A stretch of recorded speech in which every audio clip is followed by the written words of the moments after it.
Vamos en 7 días y tal como lo hemos anunciado, antes de presentar el reportaje de nuestro compañero Gerardo Zamora y los aspirantes a la presidencia y el polígrafo, vamos a conversar con don Rodolfo Prado. Él es el presidente de Lafayette, Costa Rica, y él nos va a explicar algunas cosas que tenemos que tener muy presentes antes de ver el reportaje de nuestro compañero Gerardo. Don Rodolfo, muchas gracias por atender nuestra invitación. Muchas gracias. Don Rodolfo, la primera pregunta, ¿cómo funciona el polígrafo? El polígrafo es un instrumento que aquí está presente y que lo único que hace es tomar un registro de cambios fisiológicos de un sujeto al tiempo que emite una respuesta. En realidad el concepto de detector de mentiras no sería tan acertado porque en realidad no es que detecte si una persona miente o no. Más bien el polígrafo, su funcionamiento como tal es tomar un registro de cambios fisiológicos, conocemos como involuntarios, es decir, la persona no tiene voluntad o control sobre esos cambios y presenta una gráfica de esos cambios al tiempo de que es cuestionado con respecto a un incidente en particular. Dice usted que no necesariamente es una mentira lo que estaría detectando. Exactamente. Lo que ocurre en nuestra mente cuando nosotros somos cuestionados con respecto a un evento es que si yo tengo que recordar el hecho, mi cerebro trabaja de manera tal que no hay cambios fisiológicos en mi organismo, pero cuando yo no quiero que se sepa el recuerdo real de lo que yo tendría que responder, tengo que crear una historia. La creación de una historia incrementa, por ejemplo, los niveles de acetilcolina en el cerebro y ese incremento de actividad cerebral tiene una repercusión corporal. Esa es la siguiente pregunta que tenía preparada. ¿Qué es exactamente lo que detecta? Porque yo siempre había escuchado que son variaciones en los latidos del corazón. ¿Es eso? ¿Es algo más? Exactamente, ¿qué es lo que se detecta con estos aparatos? Curiosamente, la reacción de mentira, o llamémosla así, la reacción cuando creo una historia, cuando invento una historia, no solamente involucra al cerebro, sino que esto tiene repercusión integral en todo el cuerpo. A lo mejor habrá visto películas donde se mide la dilatación de la pupila. ¿Por qué? Porque es una reacción indirecta de este incremento de la actividad cerebral. Es cierto, el corazón a través de la presión arterial, incremento de la presión sanguínea, incremento de la vasoconstricción, de los latidos, etcétera, incrementos en el movimiento de la cavidad torácica, cambio de polaridad en la piel, por la misma cambio de electricidad en el cerebro, la misma dilatación de la pupila, resequedad de la boca, o sea, el cambio del organismo al tiempo de que se miente o se construye una respuesta es un cambio integral, ¿no? Todo el organismo reacciona ante este incremento de actividad cerebral por construir una respuesta. Entonces se podría medir en teoría en todo el organismo. Sin embargo, hay partes más sensibles que son más evidentes de detectar esta mentira, cosa que se ha hecho desde hace siglos, ¿no? 500, 1000 años antes de Cristo ya se hacían mediciones de mentira. En las pruebas, en las prácticas vimos que se colocan algunas cosas en los dedos, ¿verdad? ¿Ese de los dedos para qué es precisamente? Esto lo que mide es el cambio de la polaridad eléctrica en la piel. Se puede hacer a través de estos electrodos o a través de estos pads que son mucho más sensibles. Y lo que mide es precisamente este cambio que por la actividad cerebral se da en la polaridad de la piel, ¿no? Igual se mide la presión arterial, que ya menciona, con pulso y gasto cardíaco. Se mide actividad torácica a través de estos sensores y se pone otro sensor en el asiento para medir cambios voluntarios, porque finalmente el polígrafo solo mide cambios involuntarios, eso es lo que yo no puedo controlar.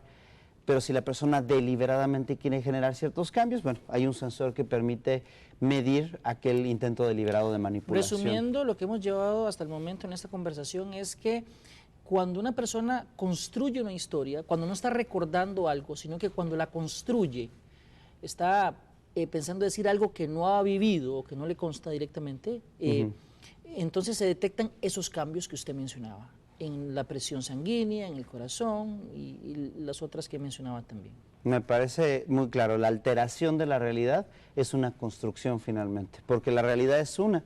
La mentira entonces es una alteración de la realidad y de dónde sale de una construcción racional. Don Rodolfo, mucha gente se estará preguntando en este momento, ¿es 100% confiable este polígrafo, los polígrafos en general? Porque siempre ha existido mucho cuestionamiento al respecto. Sí. Partiría yo de la explicación simple de que no existe prueba alguna que sea 100% confiable, ¿no? Partiendo de ese principio, entonces el polígrafo no tiene por qué ser la excepción y ser la única que tuviera esa característica de ser infalible, no lo es, ¿no? Tiene un porcentaje de falta de precisión, ¿no? Falta de precisión, digámoslo así, que existe una realidad y que el polígrafo diagnostica esa realidad. Está diciendo la verdad, no la está diciendo. varía y hay factores que influyen en determinar la confiabilidad del polígrafo. Podemos decir que en promedio está la confiabilidad de la prueba entre un 93, 94% hasta un 97%, depende de ciertas circunstancias. Si una persona padece alguna enfermedad, ¿podría variar? Podríamos decir que en teoría otra vez no, porque esa enfermedad es su parámetro normal del sujeto. Y basado en ese nuevo parámetro, que es distinto al de otro sujeto, es que se hace la medición de esa persona. Pongámoslo así, la persona tiene la presión ligeramente más alta que el resto de la población. ¿Qué pasa? Ese es su parámetro normal. No quiere decir que por tener presión alta está mintiendo. Ese es su parámetro normal, cambia. En vez de estar aquí, se encuentra acá, ¿no? Cualquier cambio con respecto a este parámetro es lo que nosotros le llamaríamos la alteración con respecto a su norma. Pero sí pueden haber ciertas alteraciones fisiológicas que impiden tener una lectura correcta. ¿Este sistema se ha utilizado en procesos judiciales en otros países? Sí, prácticamente podríamos decir en todos los países del mundo se utiliza. Es un indicio más que da aporte a una investigación. Últimamente, de manera curiosa, es más el uso para evaluaciones de confiabilidad, para ver si se puede confiar en lo que una persona está diciendo, que lo que son evaluaciones de investigación criminal. No cualquier pregunta sirve para un polígrafo, tienen que ser preguntas bien escogidas, de sí o no, que se refieran a hechos ocurridos, no a pensamientos o no a emociones, me parece.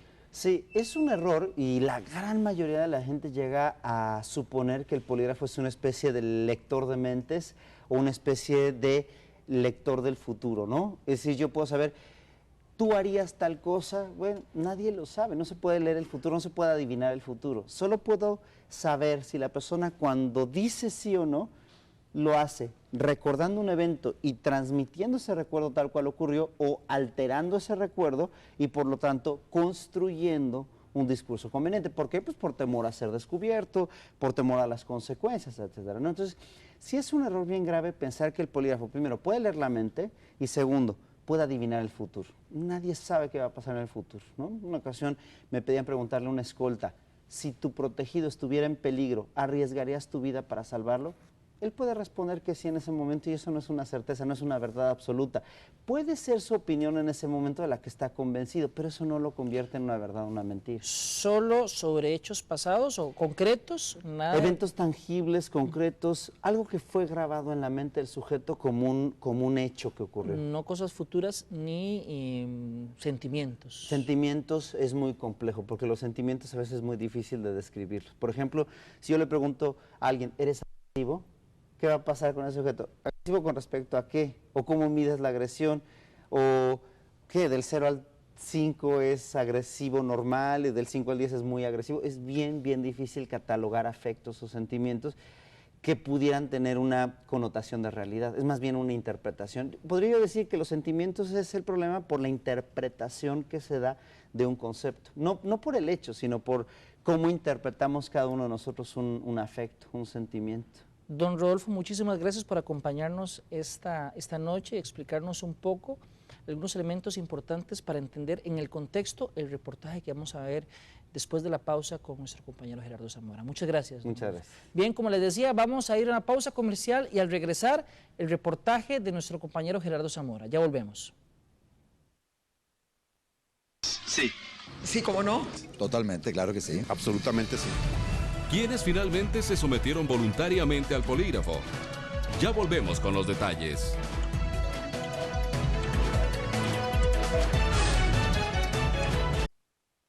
Bien, regresamos a 7 días. Recordemos que usted también puede ingresar a la página de Facebook de este programa donde puede ver algunos de los adelantos de los próximos programas. También puede ver algunos de nuestros reportajes. Y ya tenemos aquí con nosotros a nuestro compañero Gerardo Zamora. Gerardo, ¿qué tal? Muy buenas noches. Buenas noches, Rodolfo. Ahora entrando en detalle con un reportaje que sabemos que ha creado expectativa. Sí, hay algunas cosas importantes que vale la pena mencionar antes de que veamos los reportajes. Ya algunas las explicó don Rodolfo, el presidente de Lafayette. Sin embargo, algunas cosas que hemos estado aprendiendo. La prueba no es sencilla, no dura 15 minutos como mucha gente pensaría. Se toma un buen tiempo, en algunos casos hasta 2 horas. Correcto, lleva toda una preparación, varias fases incluso, que como lo dice usted, Rodolfo, lleva por lo menos de hora 30, hora 45, incluso hasta 2 horas, y es un periodo en el cual se deben definir reglas muy importantes del juego para que el entrevistado y el entrevistador, el poligrafista, estén entendiendo lo mismo a la hora de elaborar la pregunta, que creo que es ahí donde está como el corazón, el espíritu o tal vez la ciencia, digamos, de la poligrafía. Claro, y también se hacen algunas preguntas muy sencillas, como por ejemplo, usted se llama Gerardo Zamora, en este momento estamos en San José, en este momento estamos en el mes de enero. Eso para que usted diga la verdad y se calibre la máquina en alguna medida, y en una de esas preguntas usted debe decir una mentira para que se note la oscilación que posteriormente vamos a explicar. Exacto, y aprovecho, Rodolfo, para aclarar 3 puntos que son claves a la hora de entender la ciencia de la poligrafía y lo que va a suceder en los reportajes. Primero, que la prueba la lleva a cabo como poligrafistas Rodolfo Prado y Heidi Clavijo. No la llevamos nosotros, sino ellos, que son los expertos. Segundo, que se define con mucha precisión la pregunta. Tienen que ser palabras precisas, nada ambiguas. Y lo tercero, como lo decía Rodolfo Prado, el entrevistado anterior, debe ser sobre hechos concretos, sucedidos. También, Rodolfo, muy importante, los gráficos son interpretados propiamente por el experto. Pero para el televidente, para efectos de comprensión del resultado de cada pregunta que se le hizo a los candidatos, se va a colocar una línea recta, sin oscilaciones, con una luz verde, si no se encontraron inconsistencias, y una línea también recta, pero con oscilaciones, con fluctuaciones, y un color rojo si se encontraron inconsistencias. Esto en el reportaje se va a explicar, pero lo hacemos para entender claramente y de manera transparente lo que va a suceder. Y también otras explicaciones están ya en el blog de 7 días, al cual usted puede ingresar para dejar su comentario y también para leer otros puntos que son importantes y que han sido ya mencionados en este sitio. Perfecto, Gerardo. Entonces procedemos al primero de los reportajes. Luego que aceptaran en cámara nuestra invitación, nos pusimos de acuerdo con sus asesores para definir una cita acá en nuestras instalaciones de Teletica. El primero en ser evaluado fue el candidato del partido Acción Ciudadana, Otón Solís. Veamos. ¿Usted estaría de acuerdo en participar en una prueba con un detector de mentiras? Sí. Podemos hablar allí de promesas de campaña, De cualquier cosa. Excepto si fui totalmente Leal a las muchachas que conocí cuando estuve soltero. ¿Cómo están? ¿Cómo le va, Otón? ¿Cómo estás? Buenos días, ¿cómo están? Por primera vez en televisión, un aspirante a la presidencia se sometería a un polígrafo, conocido popularmente como detector de mentiras. El llamado detector de mentiras registra respuestas fisiológicas, tales como las variaciones de la presión arterial, el ritmo cardíaco y la tasa respiratoria, que se generan ante determinadas preguntas. ¿Qué tal, señor? ¿Cómo estás? La prueba estuvo a cargo de la empresa Lafayette Costa Rica. La primera parte consiste en la explicación de cada uno de los temas, qué se evalúa y a qué se refiere cada pregunta. Una vez que llegamos a un acuerdo, esa pregunta se convierte en pregunta de evaluación. ¿Qué quiere decir? El éxito de su aplicación depende de 2 factores claves. Primero, precisión en las preguntas que se le van a formular, es decir, evitar palabras ambiguas, de doble sentido. Segundo, que las preguntas se refieran a hechos sucedidos, concretos, no a actos posibles.